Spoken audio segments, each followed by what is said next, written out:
স্বামী বিবেকানন্দর জন্মদিন উপলক্ষে খোলা চিঠি পত্রিকায় যে অনুষ্ঠানের আয়োজন করা হয়েছে তাতে আমি শোনাবো কবি মৃণাল বসু চৌধুরীর কবিতা যুগপুরুষ বিবেকানন্দ।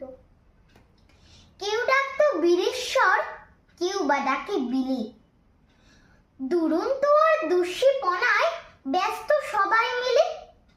সাধুজনের উপর ছিল ভীষণ আকর্ষণ, যা ছিল তাই বিলিয়ে দিতে তৈরি সারাক্ষণ।